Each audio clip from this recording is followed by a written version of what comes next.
Hey, y'all, Scott Horton here for WallStreetWindow.com. Mike Swanson knows his stuff. He made a killing running his own hedge fund and always gets out of the stock market before the government-generated bubbles pop, which is, by the way, what he's doing right now, selling all his stocks and betting on gold and commodities. Sign up at WallStreetWindow.com and get real-time updates from Mike on all his market moves. It's hard to know how to protect your savings and earn a good return in an economy like this. Mike Swanson can help. Follow along on paper and see for yourself. WallStreetWindow.com. All right, y'all, welcome back to the show. It's the Scott Horton Show. I'm him.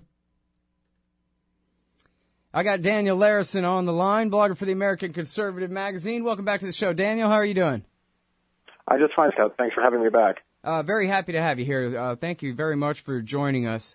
Let's talk about the Ukraine. We got this report by the Brookings Institution, which has Michelle Flournoy and some other prominent former government officials and think tanker types, I believe left and right, and very official, signed on to it, that says that, listen, it makes sense that we need to send weapons to the Ukrainian military so that they can stymie Russia's effort to help the pro-Russian separatists, as they call them, in the east there. What do you think about that?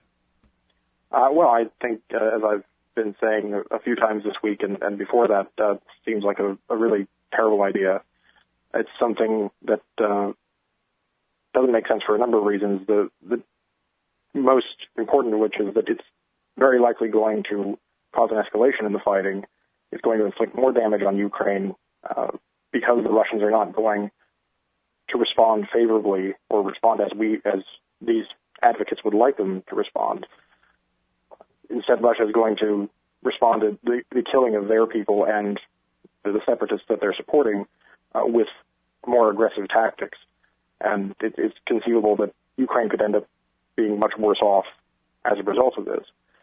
Even failing that, it's not going to be able to inflict enough damage on the Russians to cause them to change their policy. I think the key mistaken assumption in the argument that's in the report and in op-eds related to it is the idea that they can somehow raise the cost enough for the Russians that they're going to give up on this policy that they have committed to when they've already suffered very significant losses in terms of their finances and economics, and they haven't budged so far. And so it seems very far-fetched to think that if just a few more of their people get killed, that this is going to cause a major change in their thinking. And then finally, I think U.S. involvement in the conflict is unwise for our interests.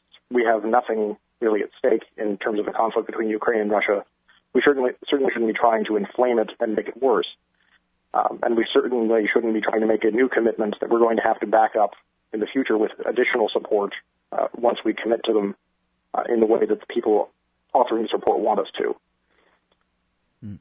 All right. Now, so I heard the interview the other day on NPR News with Ivo Daalder, the former ambassador to the EU, whose name is first on the list of the authors of this report. And he was asked by the NPR reporter about, okay, well, so what if they call our bluff then? We're playing chess, not checkers here, right? So if they call our bluff and the new weapons don't make the Russians recalculate and back down, but they decide, I don't know, maybe to strike, then what? And the answer, he seemed to kind of have not thought of it before, really.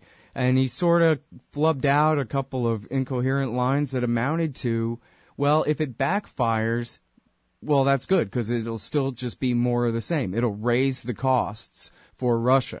And then ultimately, I guess, regardless of any other consequences, ultimately it'll cause the debate in Moscow to go up, he said, which I guess means will cause dissent in Moscow against the Putin policy of sticking with it, and that he'll be forced then to back down. If not the first round of escalation, by the next one, then it'll really blow up in his face for intervening there. But again, I'm not so sure he had even really thought that far ahead. But then I think, come on, he must have, right? Because these people, I don't agree with them about a lot of things, but they're not just complete dummies. They must have thought through, some possibility of it working another way than Putin simply saying, "You're right. You guys are just way too big and bad for me to ever stand up to, so I'm going to take my stuff and go home. Sorry." Well, you'd like to think that they've thought it through more thoroughly than it seems that they have, but I'm not sure that it's true that they have.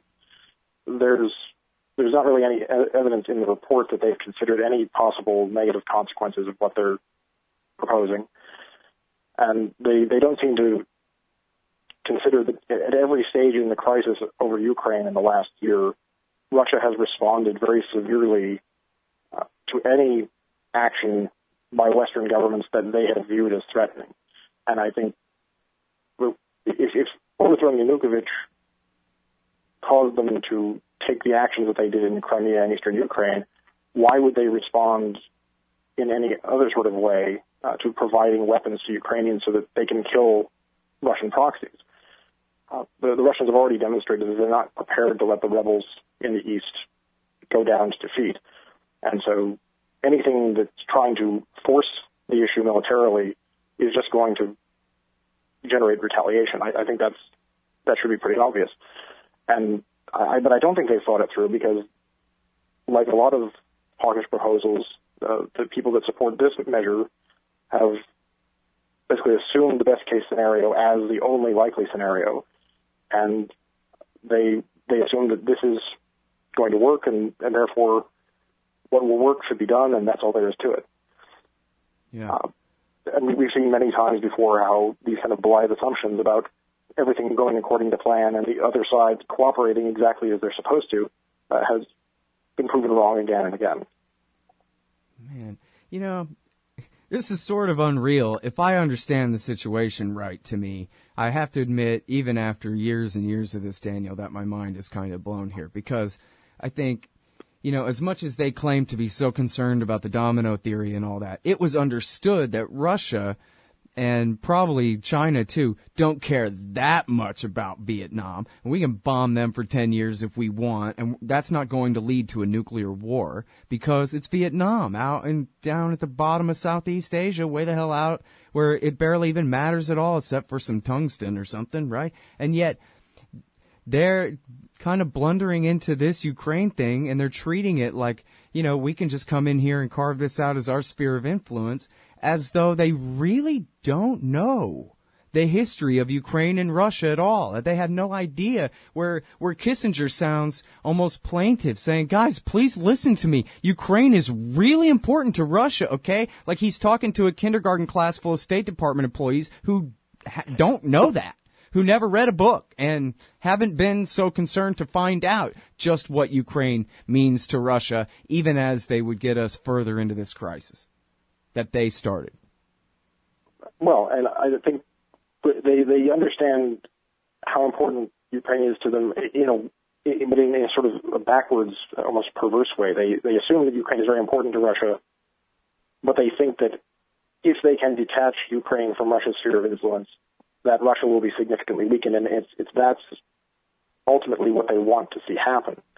And so it seems as if they're prepared to contemplate the complete ruination of Ukraine as a country in order to achieve that.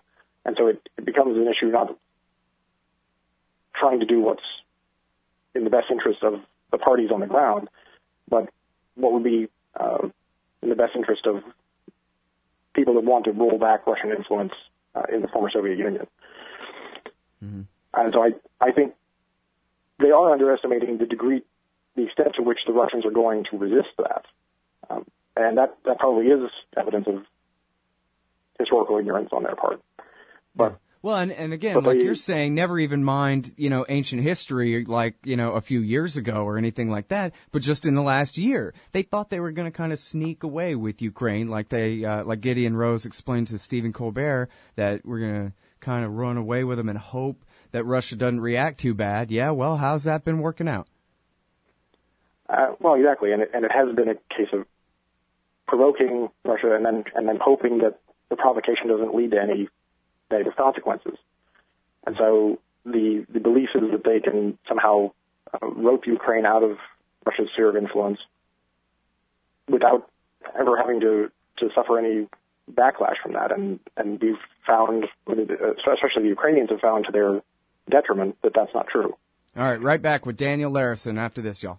Hey, Al Scott here. If you're like me, you need coffee. Lots of it. And you probably prefer it tastes good, too. Well, let me tell you about Darren's Coffee Company at darrenscoffee.com. Darren Marion is a natural entrepreneur who decided to leave his corporate job and strike out on his own, making great coffee. And Darren's Coffee is now delivering right to your door. Darren gets his beans direct from farmers around the world. All specialty, premium grade with no filler. Hey, the man just wants everyone to have a chance to taste this great coffee. darrenscoffee.com. Use promo code Scott and you get free shipping. darrenscoffee.com.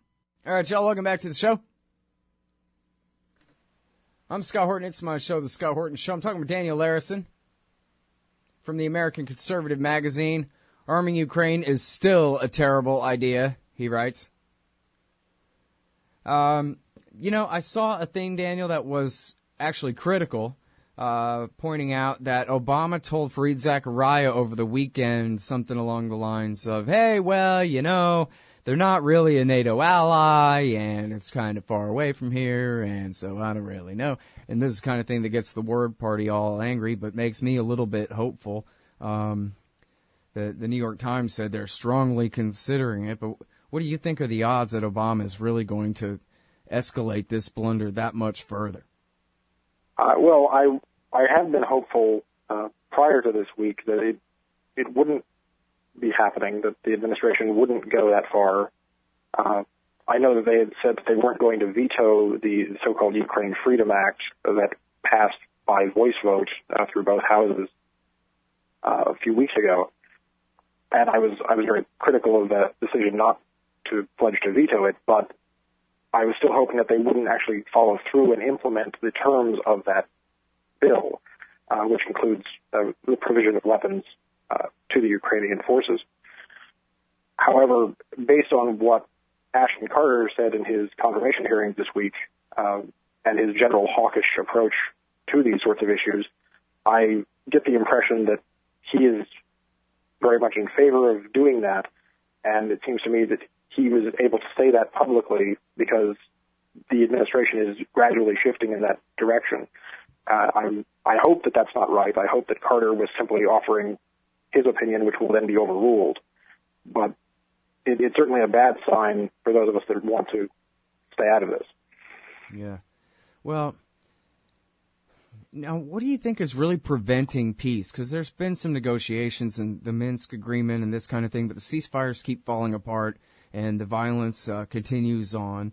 Do you think if, I don't know, the Americans actually meant well here and they were willing to give up their attempt to grab Ukraine and take it away from Russia and all this, that they could help to negotiate a peace or just get the hell out?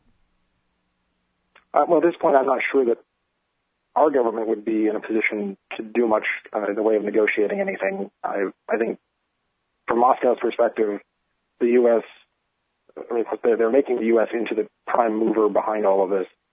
And so they have a vested interest in not appearing to negotiate with us. So I think if there is any possibility of reaching some kind of settlement, it would come through the mediation of, for example, the Germans. Chancellor Merkel and French President Hollande are going first to Ukraine and then to Moscow this week in the hopes that they can find some kind of settlement that will prevent this conflict from escalating any further. And I certainly wish them best of luck, and I hope that can be successful. But I think until the Ukrainian government is prepared to make the kind of concessions that the Russians expect them to make in terms of the way that the eastern part of Ukraine is governed and in terms of Ukraine's orientation towards the West, I'm afraid that both sides are going to continue to keep trying to find a way to settle this on the field. And, of course, the Ukrainians can't win, so it's just going to lead to a prolonged conflict without any success on their part. Yeah. I mean, it seems pretty obvious. In fact, I think Hollande told the radio, the president of France told the radio that, come on, he's not trying to conquer Eastern Europe and rebuild the old Russian Empire or the old Soviet one or anything else here, and we need to dispense with the false narrative so that we can come to a reasonable conclusion here. It's nice to know that at least the Europeans are somewhat involved, because, and you certainly probably have a better temperature on this than me, but it sure seems like in D.C., it's more than just a consensus that let's all tell this lie. They've all convinced themselves, like Brian Williams, that this is what really happened. Never mind the coup of last February. The Russians began this crisis with their aggression in Crimea, and also they have sent more than 5, maybe even 10,000 troops across the border over and over. I don't know, 12, 13 times now. Russia has invaded East Ukraine to fight against the Ukrainians. And, you know, I don't know. I'm really worried that these idiots really believe their own narrative enough to simply make their policy. I mean, nobody wants to give in to Russian aggression if that's actually what we're dealing with here, you know? Right. Well, I think it is encouraging that some of the main European leaders are looking for a settlement that isn't military in nature. Merkel, for her part, has said that Germany will not be providing any weapons. And, of course, the Europeans do a great deal more business with the Russians than we do. They have strong incentives to try to get back to something like a normal relationship as soon as possible, because as much as the sanctions and the drop in oil prices have been genuinely hurting the Russian economy, that will have and is having repercussions on the economies of Europe, which were already not doing that well for the most part prior to this crisis. So one would hope that their mutual self-interest would lead them to that conclusion. But we'll have to see. Yeah. Well, so let me ask you, and I'm sorry to ask you to be a mind reader, but do you think I'm right that, no, they really believe their whole false narrative that this crisis begins with Crimea and that the Russians have invaded as many times as they've claimed the Russians have invaded? Well, I think that there is a very broad, almost universal consensus that Russia is the only villain and the primary villain in all of this, and that Western policies have nothing to do with anything that's happened. There's a strong desire on the part of foreign policy elites in both parties to exculpate the U.S. from any responsibility for anything that has happened there. And certainly Russia is responsible for its part. It is responsible for what it has done, but that hasn't happened in a vacuum. That hasn't come out of nowhere. And there's a strong desire to ignore our part in it and the part of some of our European allies in helping to create the crisis as they did in late 2013, early 2014. Mm-hmm. Well, you know, I mean, it seemed like not only did they do the coup, but then the coup leaders at least had an agenda of really kind of treating the eastern provinces as outlaws from the very beginning, trying to ban Russian, and then Tymoshenko was leaked, you know, saying, "Oh, blast them all," kind of thing. You know, she didn't want to govern them; she just wanted to fight them from the very beginning, like that. I wonder if you think, did the Americans try to tell the new Ukrainian government, like, "Hey, let's not just keep making matters worse," or by then the Russians left their base on the Crimean Peninsula, and so it was too late for them to kind of chill out? Yeah, well, I think there is an impulse in Washington that whenever a government is deemed to be on our side or is deemed to be our proxy or our ally, although of course Ukraine is not an ally,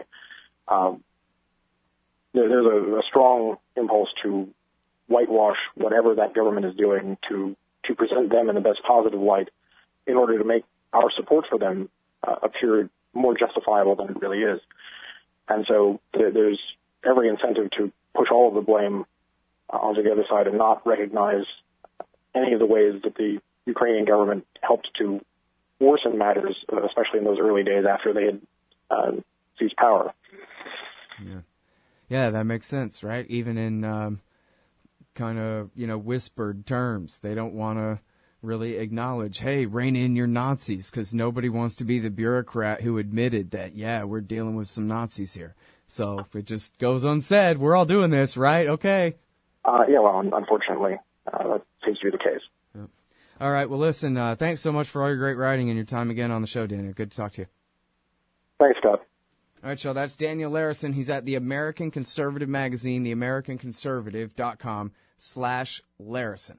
Hey, Al Scott here. First, I want to take a second to thank all the show's listeners, sponsors, and supporters for helping make this show what it is. I literally couldn't do it without you. And now I want to tell you about the newest way to help support the show. Whenever you shop at Amazon.com, stop by ScottHorton.org first, and just click the Amazon logo on the right side of the page. That way the show will get a kickback from Amazon's end of the sale. It won't cost you an extra cent. And it's not just books. Amazon.com sells just about everything in the world, except cars, I think. So whatever you need, they've got it. Just click the Amazon logo on the right side of the page at ScottHorton.org, or go to ScottHorton.org/Amazon.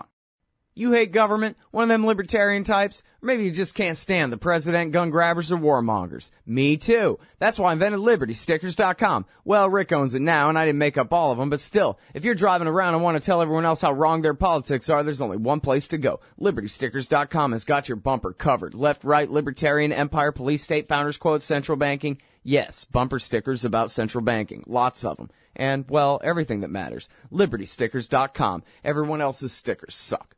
Hey, Al Scott here for Liberty.me, the brand new social network and community-based publishing platform for the liberty-minded. Liberty.me combines the best of social media technology all in one place and features nightly classes, guides, events, publishing, and so much more. Sign up now and you get the first 30 days free. And if you click through the link in the right margin at ScottHorton.org or use the promo code SCOTT when you sign up, you'll save $5 per month for life. That's more than a third off the regular price. And hey, once you sign up, add me as a friend on there at ScottHorton.liberty.me. Be free. Liberty.me.